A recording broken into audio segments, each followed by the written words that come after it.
Hey, everybody. John Granato from The Bench, mornings on ESPN 97.5 and 92.5. AJ Hoffman from The Blitz, the afternoons on ESPN 97.5 and 92.5. Talking Astros baseball. AJ advancing to the ALCS to take on the Rays.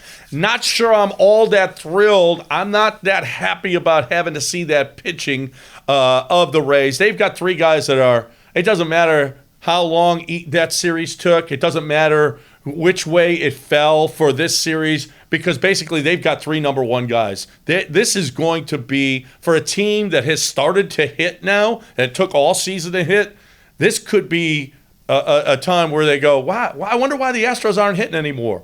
Well, maybe it's this Rays pitching staff. Yeah, and I think everybody looked at, well, the Yankees were supposed to be this juggernaut team. There's a reason why when the Yankees played the Rays, there was a number 1 next to Tampa and a number 5 next to the Yankees. The Rays were a better team over the course of the season, and they didn't have the mega bats, but they're up and down they pitch. Not only do they have 3 aces in the front of their rotation, which Glasnow, Snell, and Morton, all top-tier guys, but they also have a fantastic bullpen, and it goes deep.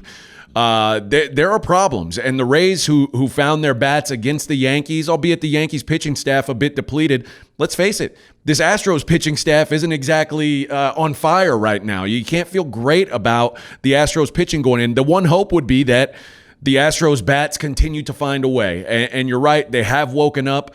Maybe they're able to stay awake. They were able to do it against Oakland, but like you said, that Oakland pitching staff, not even in the same stratosphere as what they're going to see with these Rays. No, a big advantage though not having to play them in Tampa. That is, I was there last year in Tampa.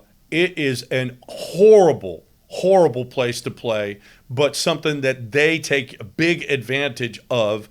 It is to be playing in San Diego, just like playing Oakland in Dodger Stadium was big edge Astros. This is edge Astros, that they don't have to play them in Tampa because that place. Remember when the Astros had to go play the Rangers there in Tampa? What a horrific, dour place to go in the playoffs last year. The Astros couldn't do anything against them, and they got to come back here and beat Glasnow because of.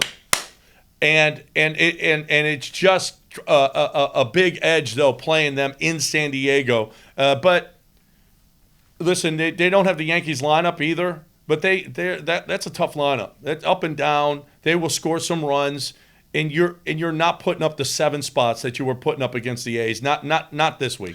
Well, and I think playing in a long series now with no days off, if this thing goes deep, the further it goes, the more advantage the Rays have. Because they just have more quality arms right now. There's a big question mark on Zach Greinke, what he's going to be in this series, if he's going to be anything in this series.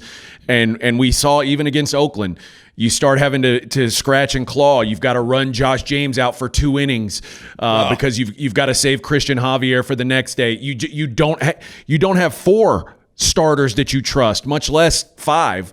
So this is going to be a tough situation for the Astros.